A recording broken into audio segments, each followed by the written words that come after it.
Del Evangelio según San Lucas. En aquel tiempo el virrey Herodes se enteró de lo que pasaba, y no sabía a qué atenerse, porque unos decían que Juan había resucitado, otros que había aparecido Elías, y otros que había vuelto a la vida uno de los antiguos profetas. Herodes se decía: a Juan lo mandé decapitar yo. ¿Quién es este de quien oigo semejantes cosas? Y tenía ganas de ver a Jesús. Palabra del Señor. Gloria a ti, Señor Jesús.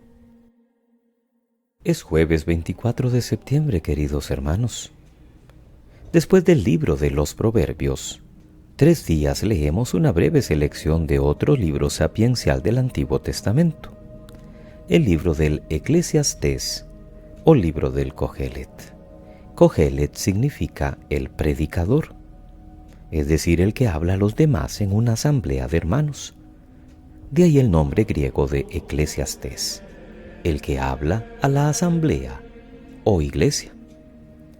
Contiene recomendaciones que nos orientan a vivir según la voluntad de Dios. El predicador tiñe sus palabras de un sano escepticismo, fruto de la experiencia humana vivida. La primera frase, dicen los estudiosos, que ya resume todo el espíritu del libro. Vanidad de vanidades, todo es vanidad. O vaciedad. Y las comparaciones se suceden expresivamente. Una generación sigue a la otra, el sol sale y se pone, el viento va cambiando de dirección, los ríos van al mar, no parecen saciarlo, lo que pasó pasará, nada hay nuevo bajo el sol.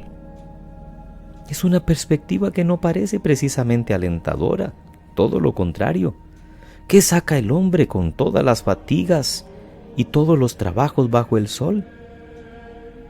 Por eso decíamos que hay un escepticismo que nos puede resultar sano.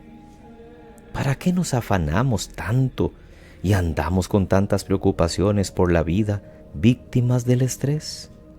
¿Valdrá la pena? ¿No estaremos perdiendo el humor y la serenidad y por tanto la calidad de vida y hasta de fraternidad, la posibilidad de compartir con los nuestros y de trabajar en la iglesia? Jesús nos enseñó a no angustiarnos por pequeñeces y nos puso el ejemplo de los pájaros y de los lirios, invitándonos a un poco más de confianza en Dios y un poco menos de angustia. Si trabajáramos con un poco más de serenidad, todo seguiría su curso igual y no habríamos perdido la paz. Y no tendríamos los desengaños que nos pasan por buscar la felicidad donde no está. Es interesante que hace 2600 años se nos diga que no hay nada nuevo bajo el sol. Si alguien afirma que hay algo que es nuevo, tanto de las cosas buenas como de las malas, será porque ha perdido la memoria, porque seguro que ya ha pasado antes. Cada uno tiende a creer que es el único o el primero en amar o en sufrir o en hacer cosas importantes. Lo único que no pasa es Dios.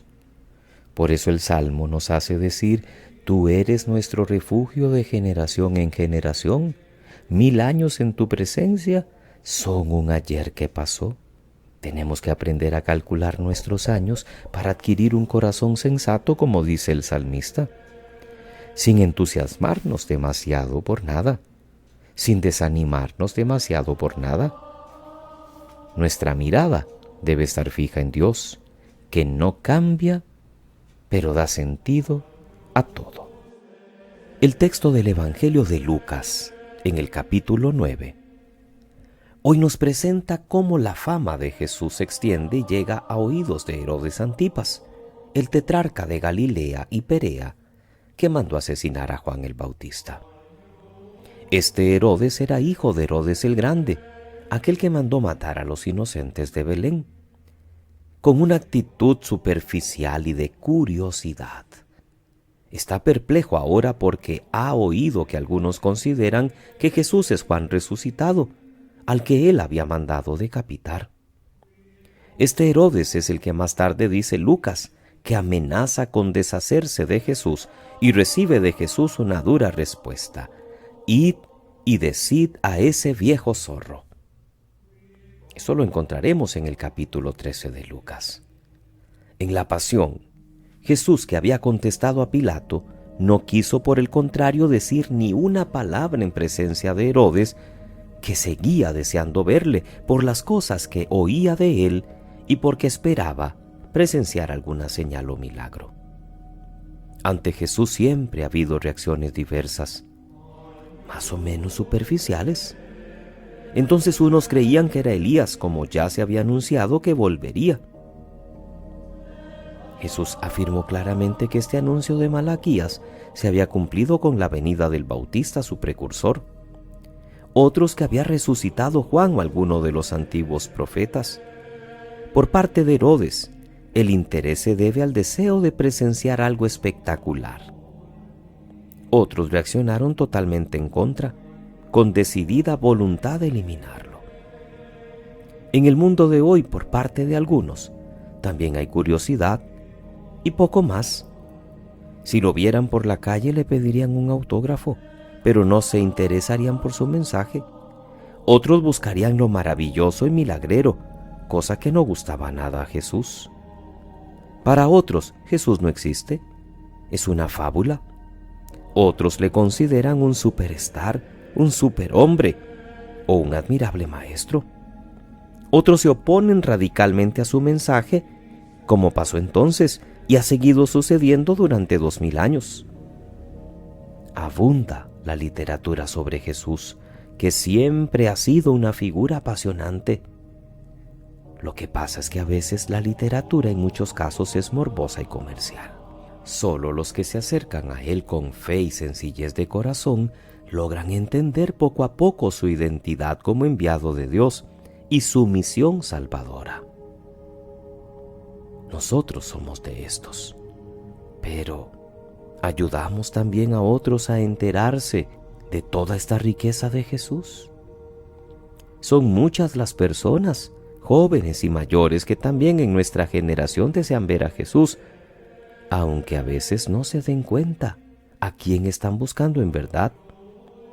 Nosotros deberíamos dar testimonio, con nuestra vida y con nuestra palabra oportuna, de que Jesús es la respuesta plena de Dios a todas nuestras búsquedas. Que pasen muy feliz jueves, queridos hermanos, jueves eucarístico y sacerdotal. Y como hacemos cada semana, no olvidemos ir a los pies de Jesús Maestro para adorarlo, para contemplarlo, para escucharlo en el silencio. Que Dios les bendiga.